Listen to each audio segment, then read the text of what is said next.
Hi, I'm Matt DeBarra, otherwise known as the Undercover Contractor, and today I have with me Sean Enright. Sean, I like to think of as the permit guy. He's a true owner's rep. He's phenomenal when you're dealing with ADUs, bathrooms, kitchen remodels. If you're doing a project where there's multiple permits or complicated design, Sean's the guy that I think of. He's got a phenomenal resume. Thanks, Sean, for being on the show. Thanks, Matt. Thanks for having me. So tell me a little bit about yourself. Tell me a little bit about your background briefly. What was your beginnings in construction like? Sure. Well, I come from a long line of builders. My grandfather is Army Corps of Engineers, World War II, and he came back to Eastern Washington, was a developer. My father was a general contractor. He traveled around the world building U.S. embassies for Turner and bigger general contractors. And then I studied architecture and have been in building and development my whole life, real estate and construction, as you know. Yeah. You got the similar background like me, the family story, and, Yes. and kind of got into it because it was a passion of yours. Right. And I think that stands out for a lot of the contractors that do well and do this ethically. It's like it was something you got into as a kid because you looked up at your dad or your mom who was doing it and you were like, this is what I want to do. Right. So I think that's phenomenal. And that's why I created the Undercover Contractor, was because I was sick and tired of seeing homeowners who work hard for their money and they're getting scammed by contractors who just got in this business to make money. So Sure. That's kind of the goal today, is we're going to talk about some tips, tricks, ways to avoid scams for the listeners so they have actionable, strong points that they can use. Great. So before we get into this, Sean, I know your resume. I know you're great, but we got to prove to the listeners that you're great. So I got a little bit of a surprise for you. Sure. So on the table here, I've got a little game. Okay. So it's got, we got a red Solo cup. We have 2 pieces of tape, 4 pencils, and 8 straws, and we got a pair of scissors. Okay. Tape measures for the end. All right. So what we're gonna do here is we're gonna actually have a little bit of a game. So you're gonna have 2 minutes on the clock. You got the long line of builders, the family history of building. So we're gonna put that to the test here. Okay. So Sounds good. We're gonna put 2 minutes on the clock, and you're gonna have 2 minutes to build the tallest structure that you can. And we're going to go ahead and put you on the leaderboard. You're the first one, so there's a good chance you'll be number 1. Okay. But yeah, so you'll have 2 minutes. So if we can put that up on the screen there, the timer. And so Sean, we'll get you situated. So the tape's hanging off the table there on the left. Okay. You can move anything you want out of the way first. We want to give you the best shot at success here. All right. You know how important pre-planning is, Yes. especially in construction. Okay. And I'll move this water out of the way here. And ready? Let's kick this thing off in 3, 2, 1, go. Okay. Can I turn the cup up? You can do whatever you want. Okay, You can great. cut it, snip it. This is, All right. you got whatever you want to do Let me here. give this a whirl. Try to make Okay, and you got tape on the side there too. All right. Let me see if I can make a foundation here. There you go. This is, look at this. See the design. I can see the thought, the foresight. Let's see if I can make a. I went to my doctor, my psychologist, and he said that I said I have a recurring dream that I'm a wigwam. I'm a tent. I'm a wigwam. I'm a tent. He says, "Relax, you're 2 teepees." So that's why I'm going to try to make a There teepee you structure go. here, if I can, out of these 3 pencils. Oh, it's beautiful. Is this tape? Yep, and you can do it however. There's no Okay. limits here. All right. Let's see if I can get a foundation started here.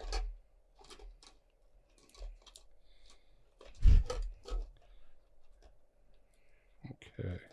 Look at how calm you are. You're just thinking through it. Let's see here.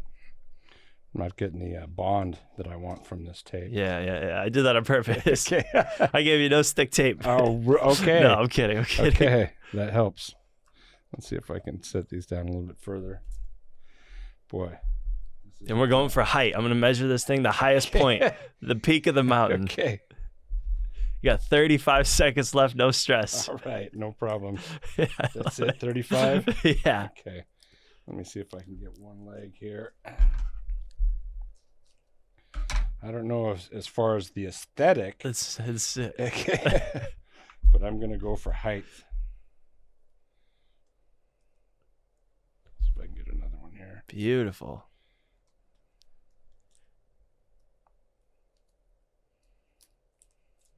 Five, 4, 3, 2, 1. The flagpole will count it. There we go. Good stuff, Sean. Good stuff, man. So, Awesome.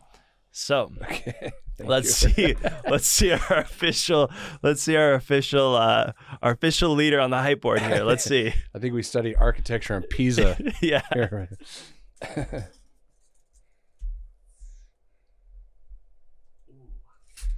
Any guesses? 11. 11 inches. Yeah, right on. Well, that validates your experience right there. Couldn't see the measurement. Thank you. Sean, I appreciate you on that one. That was cool. No problem. So what I want to know is, tell me a little bit about one of the first contracting jobs you were on. What did that look like for you? Gosh, as early as I can remember, my dad was building a house for my grandfather, and we were doing forms. So from my earliest childhood memories, I remember running up a ladder with buckets of sand because we were digging a foundation and there were no bobcats and we didn't have excavators and we were doing everything by hand. And gosh, I remember being in the wintertime and us doing drywall and the 20-minute compound mud freezing up. It was so cold. So those are all beautiful childhood memories that I had as a... Yeah. That's awesome. No, I have those too. And Right. I think it's interesting, right? The bond that you kind of have with your parents Yes. when you're working together like that. And then you Right. come home and it's like, it's a really unique... I think when you're younger, I didn't like it, because you're a kid and it's manual labor. It's not for everybody. Construction is very, very difficult. It requires a lot of discipline, a lot of determination, and a lot of physical, grit. And I think that, there was a period where I really didn't like, but now that I'm older and I reflect on it, really brings me back to that, working with your dad and your family. And it has some nostalgia for me as well. What'd you learn about ethics? I mean, seeing your dad and you said your grandfather, like where did your ethics form? Like, were there any specific memories you saw where it was like, okay, this is what ethical contracting looks like? That's one of the terms that I like to throw around because I think we're in this age where contracting as a whole is kind of split, and you have what I call contracting, which is, the stats are that 1 in 3 American homeowners have been taken by a contractor scam. That's why we're doing this, right? Wow. And, and then there's what I call ethical contracting. Sure. And so like, where did your ethics shape? What was there a specific memory you remember where you're like, okay, like this is why, I'm attached to doing things a certain way and making sure I look out for the homeowners? Yeah. I think an earlier memory, was a development where my grandfather and my dad were working, and my other uncle worked on the finance side. He worked with the bank. And after the subdivision was built and the homes were sold, I remember being at a family picnic and they were all talking and they said, well, gosh, the only one that made the money on this job was the lawyers in the bank. And I thought to myself, gosh, that really wasn't fair for all the hard work and the risk that people took. And I thought, this is a business that I really see myself excelling at, because you have to have strong integrity to be a legitimate contractor. And I guess it's hard to measure that, especially as a homeowner going in, who has legitimacy, who are the ethical people, who are the contractors that are going to stand behind their word and deliver. So that's something that has been ingrained in me, from a very early age. We always delivered our projects. We always delivered quality. And, at the end of the day, maybe you don't make the money you set out, but you can always look back on your product and have a sense of pride and say, hey, maybe it didn't shake out exactly what we found, as we had planned, but look what we built. There's a sense of, accomplishment in the work itself. So it's that, I think that's so important. And I remember doing that even as a kid, building stuff, and I would always like look back, and it was this moment. And I actually took this later, in growing to bar masonry here in Los Angeles, is I would always look back and I would take a photo of what I did, and I would be so excited to show as a kid my mom, I'd be like, look what Dad and I built. And then, so I can relate to that kind of feeling of like, you put something on this earth that very well may be here longer than you're going to be here. Absolutely. And I think that's really special. So what's one of the funniest things that you've seen on a job site? Oh, a real one. Yeah, right. I see you laughing here. A real one. This could be. Well, I've been on, all kinds of jobs. Yeah. From, and I'll say when I was working downtown San Francisco with union crews, and there was we were working in the Mission Bay area, and there must have been, 200 men on the job, and it was a big high-rise post-tension concrete structure. and they were building a floor every 10 days, and it was just massive speed. I'd never seen it. And I saw these guys get into a fight, and it went back and forth where one guy did one thing and then another guy did another thing, and it just got to be so childish that we had a meeting. We're just like, guys, we're grown men here in one of the biggest projects in downtown San Francisco, and we're acting like children, and it was just one of those moments where people were kind of stood back and said, okay, let's grow up and let's build. I think that this is one of those weird industries where it's like you see the finished product, but you don't see all the stories and all the things that line up with it. Yeah, and the walls could talk. Yeah, exactly. That's great. Yeah.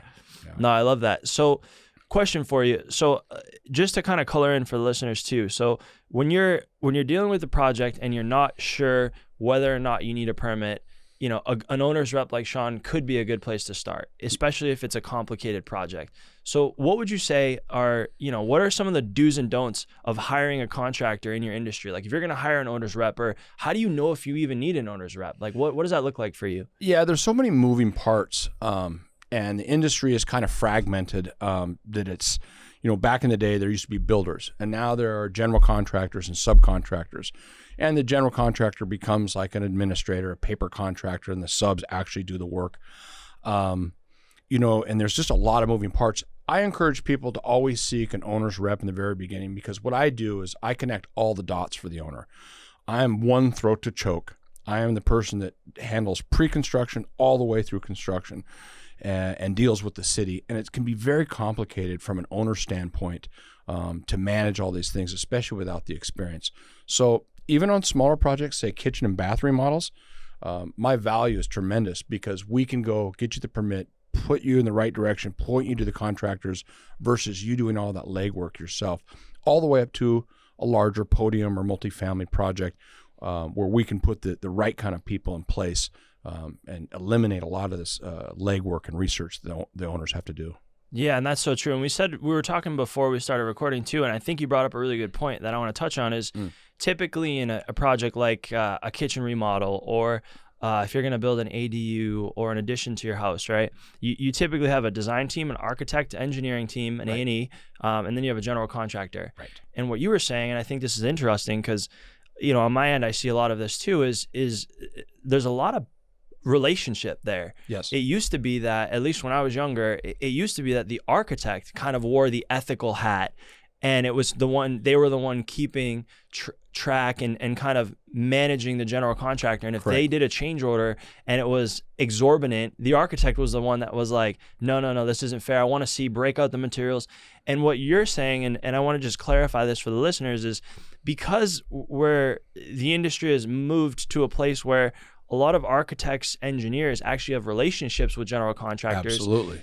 There's now a question of integrity. And so an owner's rep kind of sits above that and is brought in early on to kind of say, wait a minute, is there a relationship here? And how do we know, if, let's say we're doing let's give a tangible example, right? Like a kitchen bath remodel, right? Mm-hmm. We pull off the sheetrock and there's mold. Well, how much does that mold remediation cost? General contractor gives a price. Does the architect even look at it? Right. Does the architect have any say in that? Exactly. General contractor goes to the owner. You've got your kitchen torn apart. You got your bathroom torn apart. It's a seriously invasive process, right? And it's like, how do you know if those numbers are good? Absolutely. And you hit on a strong point.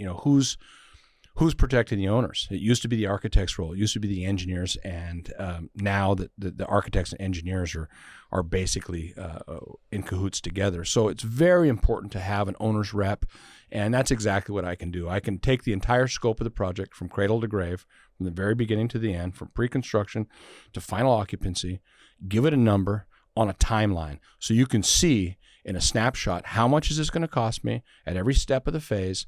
And this is what it's going to take to complete. And that's not in the interest of the architect or the general contractor to provide that to the owner. What do you think changed? I mean, what do you think? Why was it that, because I see this a lot too, and I'm seeing owners reps being brought in, earlier on projects, and in my experience, it's been helpful. And it's not to say that you can't have things be successful with an architect, engineer, an A&E team, and a general contractor. Right. That's not what we're saying here, No. but it does beg the question of who's really looking out for you. And the bigger conversation here is, if you are going to go with an A&E and a general contractor and not hire an owner's rep, it's just there is a void that has to be filled. We need the head chef in the kitchen that is working directly with the owner. But what do you think that shift is like? Why is it now more of an issue? Because I'm noticing more and more on projects where there's that third kind of representation or consulting on the front end, where maybe you don't even have an owner's rep, but owners are coming in being more knowledgeable because they've consulted before the architect or the engineer, right, and have an understanding of what the architectural and engineering should cost. Absolutely. I think that's a very, very good point. If you're going to take on the project and you're going to hire an A&E, an architect, an engineer, and a general contractor to do a project, you have to manage them as an owner. And if you're not prepared to manage them, you have to bring someone in to do that, because it's not in their best interest. The general contractor, the architect, it's really not in their best interest to finish it ever. And I can tell you, I think there's a lot of projects that we've done with the bar masonry, and I can tell you that when the owner and maybe that's a good point. I've never thought of it like this till now, is that you've got owners that are busier and busier and busier. I mean, you're in a world where, we live in this very fast-paced world. So maybe it was that, 10, 15 years ago, before the internet, people had more time to invest and really oversee their projects and get 3 or 4 design quotes and understand them. And maybe, I think in reflecting based on what you're saying, it's time, right?